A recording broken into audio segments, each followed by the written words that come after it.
if you look at the ring, it is slightly more oval, while the one on the right is slightly more D-shaped. Yeah.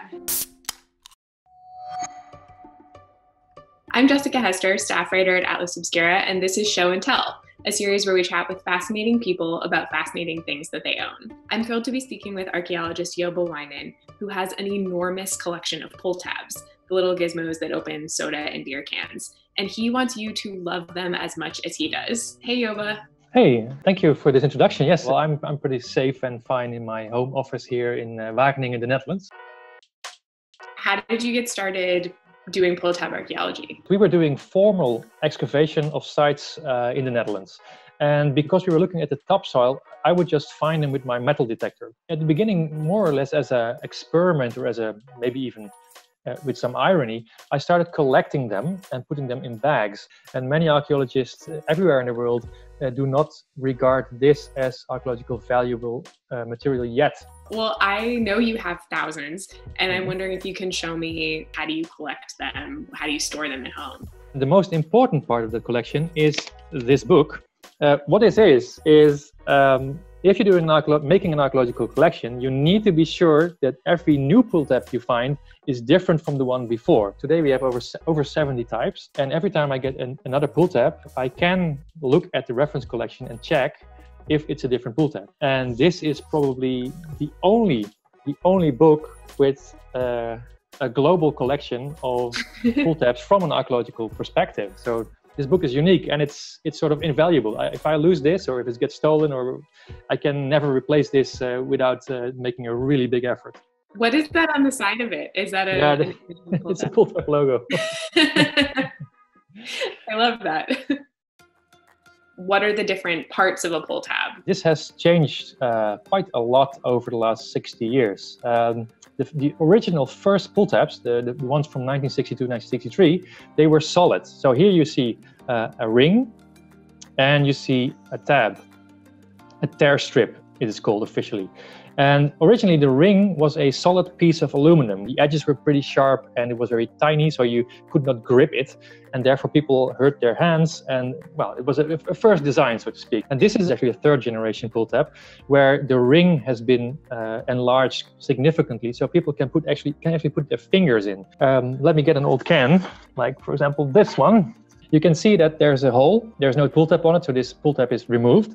And you can see that this resembles the tear strip of the pulltab on the next to it. And this is a different type, but you can sort of imagine that this fits together. And then you can just grab the pulltab and tear it off the can. That's the idea how it should work. Nowadays, pulltabs are, of course, a whole lot different. Most people who are in the Western Europe or in the United States will not even remember a pulltab anymore, because nowadays pulltabs stick to the can. So the morphology of them has completely changed. Yeah, I've never used one of the tear strips, but it looks fun. Like, I can imagine it making a cool sound and being kind of satisfying to rip open. It is. But of course, there's also the downside, and that's that these things, they've got discarded everywhere in the world, and you will just find them everywhere. My thesis, so to speak, is that everywhere where there is tourism, where people go, you will find pulltabs if you look long enough. I mean, you said you have 70 different types, which sounds like a lot to me. So what are some of the kind of more granular or like smaller differences that you would notice? Oh, this is going to be hard to show. But here, if the camera can take this resolution, you see two tabs. Yeah. And I should turn this around. And I think your left side is, if you look at the ring, yeah, it is slightly more oval, while the one on the right is slightly more D-shaped. So yeah. Oh, totally. Yeah. So that's a very easy difference to recognize once you get a feel for it. But then if you look once I put my glasses on. Yes, exactly. Then on the back side of those, in this case, they are identical on that aspect, but you can see, if you can see that, there is slight indentations here. Yep. And those indentations differ on different type of pull tabs.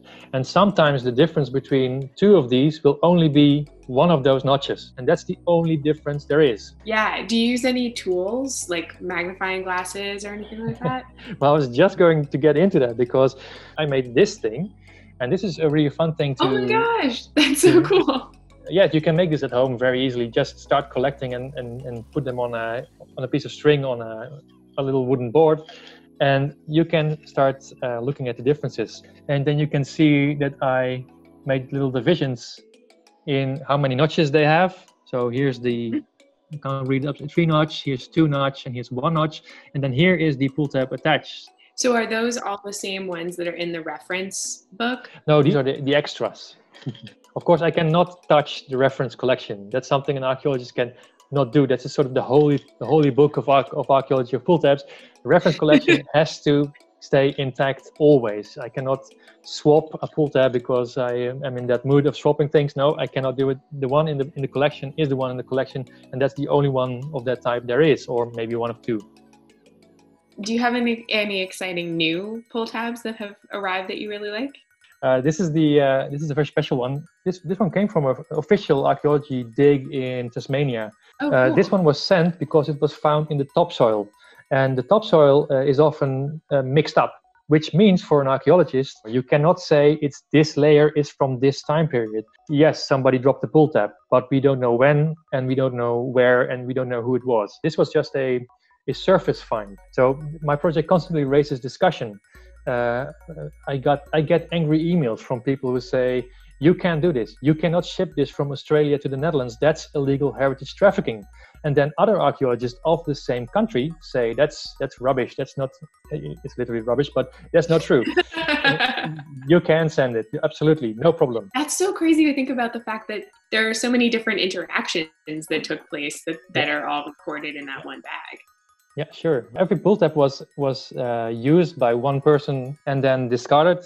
And then so many years later, so often 50, 60 years later, it was picked up by a metal detectorist or just somebody in the streets and then shipped to me. So that's 1,500 pull tabs. That's 1,500 little stories. I really like that. It's obviously so different than, the value you would place on like a dinosaur fossil, because there are so few of them, comparatively speaking, right? I think the core is that for archaeologists, we are trained in thinking in protection. We have to protect the vulnerable materials and cultural heritage from the past, but the value is not always in the material itself. The value is connected to the material. And when you have pull tabs, of which there are trillions and trillions, you can hardly say that every pull tab that's picked up from the soil is valuable because it's older than 50 years. That doesn't make sense. If you start thinking of archaeology like that, then suddenly everything is of high value, and then you can touch nothing at all anymore. What is your recommendation for if I want to go out this weekend looking for pull tabs? Where should I go look? Yes, I hope you do, because that's really the big thing in my project is I can only make this citizen science reference collection if people help me out and send me pull tabs. So this takes a little bit of practice. But if you want to have spots where you can definitely find them, and even the old ones from the 80s and the 70s, then go to park benches in the park or schools or in the vicinity of fast food restaurants. You will find pull tabs if you look. Hopefully. I'll try to find some and send them to you. Thank you so much for chatting with us and showing us your collection. If people want to find you online or send stuff to you, how do they do that? So you can find me on YouTube or Instagram or Facebook. The website is pulltabarchaeology.com. And if you want to support financially, you can go to Patreon. We have a Patreon account, patreon.com/pulltabs. But really the most important thing is to collect pull tabs, and for yourself or for my project, and then send them to me, because making your own archaeology is really the core of this project. So please do that first before you think of supporting me. Well, I hope you stay safe, and I hope you find incredible tabs. Thank and you. Hopefully your collection will continue to grow.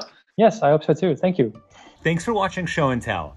If you have suggestions for people we should consider talking to in these videos, let us know in the comments. And if you enjoy watching these as much as we enjoy making them, please consider becoming an Atlas Obscura member.